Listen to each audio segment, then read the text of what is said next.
अस्सलाम वालेकुम, मैं हूँ आरज़ू अंसारी और आज मैं आप लोगों को एक ऐसे सवाल का जवाब बताने वाली हूँ जो हर मुसलमान के दिल में कभी ना कभी ज़रूर आता होगा। सबसे पहले हज की शुरुआत किसने की? काबा किसने बनवाया? हज का इतिहास क्या है? सफ़ा, मरवा, जमजम, इन सभी की शुरुआत कैसे हुई? आज मैं आप लोगों को हज का पूरा इतिहास बताने वाली हूँ, ऐसे अंदाज में कि आपका दिल भी भर आएगा और आपका ईमान भी ताज़ा हो जाएगा इंशाअल्लाह। तो वीडियो को लास्ट तक जरूर देखिएगा और चैनल को जरूर सब्सक्राइब कीजिएगा। तो चलिए बिना किसी देरी के वीडियो शुरू करते हैं। आज जिस काबा शरीफ की तरफ दुनिया भर के मुसलमान नमाज पढ़ते हैं, ये कोई आम जगह नहीं है, ये दुनिया का सबसे पहला इबादत गाह है। कुरान में अल्लाह फरमाता है कि सबसे पहला घर जो इंसानों के लिए बनाया गया वो मक्का में है। लेकिन सवाल ये है कि काबा सबसे पहले किसने बनाया? कुछ इस्लामिक रिवायतों के मुताबिक सबसे पहले फरिश्तों ने अल्लाह के हुक्म से काबा शरीफ की बुनियाद रखी थी, फिर हजरत आदम अलैहिस्सलाम ने उसे बनाया। लेकिन वक्त के साथ तूफानों और हालात की वजह से उसकी निशानियां मिट गई और फिर सदियों के बाद अल्लाह ने अपने एक खास नबी को चुना, हजरत इब्राहीम अलैहिस्सलाम। अल्लाह के बहुत बड़े नबी थे। उन्होंने पूरी जिंदगी सिर्फ एक अल्लाह की इबादत की दावत दी। उन्होंने बुतों का विरोध किया और वो आग में डाले गए, लेकिन अल्लाह ने उन्हें बचा लिया।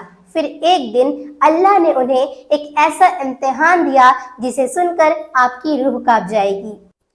अल्लाह ने हुक्म दिया कि अपनी बीवी हाजरा और छोटे बेटे हजरत इस्माइल अलैहिस्सलाम को एक वीरान रेगिस्तान में छोड़ आओ। सोचिए, ना पानी, ना खाना, ना इंसान, सिर्फ तपता हुआ रेगिस्तान।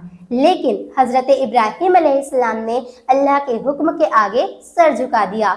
उन्होंने अपने परिवार को वहीं छोड़ दिया और जब वो वापस जाने लगे तो हजरत हाजरा ने पूछा, क्या ये अल्लाह का हुक्म है? उन्होंने कहा हाँ। तो हजरत हाजरा बोली, फिर अल्लाह हमें बर्बाद ना करेगा। कुछ ही दिनों में पानी खत्म हो गया। छोटे से इस्माइल को प्यास लगी और वो रोने लगे। एक माँ अपने बच्चे को तड़पता कैसे देख सकती है? हजरत हाजरा पानी की तलाश में दौड़ी। पहले सफा पहाड़ी पर गई, फिर मरवा पहाड़ी पर गई। एक बार, दो बार, 3 बार, 7 बार, लेकिन कहीं पर भी पानी नहीं मिला। तभी अल्लाह ने रहमत का दरवाजा खोला। हजरत इस्माइल अलैहिस्सलाम के पैरों के पास जमीन से पानी निकलने लगा। यही था आबे जमजम, वही पानी जो आज भी करोड़ों लोग पीते हैं। और यही वजह है कि आज हज और उम्रा में मुसलमान सफा और मरवा के बीच 7 चक्कर लगाते हैं, ताकि हमें ये याद रहे कि एक माँ ने अल्लाह पर कितना भरोसा किया था। कई साल बाद जब हजरत इस्माइल अलैहिस्सलाम बड़े हुए, तब अल्लाह ने हजरत इस्माइल अलैहिस्सलाम को हुक्म दिया कि मेरे घर को बनाओ। फिर बाप और बेटा दोनों मिलकर काबा शरीफ बनाने लगे।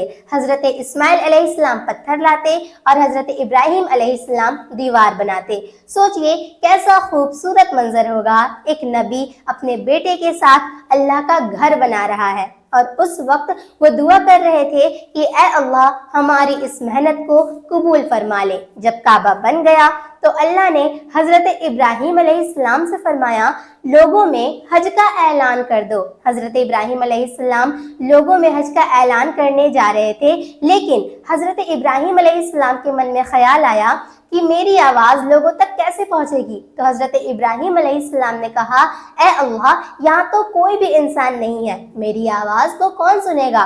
तो अल्लाह ने कहा, आवाज़ देना तुम्हारा काम है और उसे लोगों तक पहुँचाना हमारा काम है।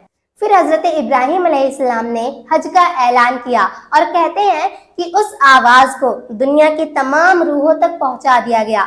जिसने भी उस आवाज़ पर लब्बैक कहा, उसे जिंदगी में कभी न कभी हज नसीब होता है। और यहीं से हज की शुरुआत हुई। 10 हिजरी में हुजूर सल्लल्लाहु अलैहि वसल्लम ने अपना आखिरी हज किया, जिसे हज्जतुल विदा कहा जाता है। इस हज में 1 लाख से ज्यादा सहाबा मौजूद थे اور اسی دوران نبی کریم صلی اللہ علیہ وسلم نے وہ مشہور خطبہ دیا جس میں انسانیت، برابری، عورتوں کے حق اور مسلمانوں کی ایکتا کی بات کہی گئی تھی۔ انہوں نے فرمایا کہ کسی عرب کو کسی غیر عرب پر اور کسی غیر عرب کو کسی عرب پر کوئی فضیلت نہیں ہے سوائے تقوی کے۔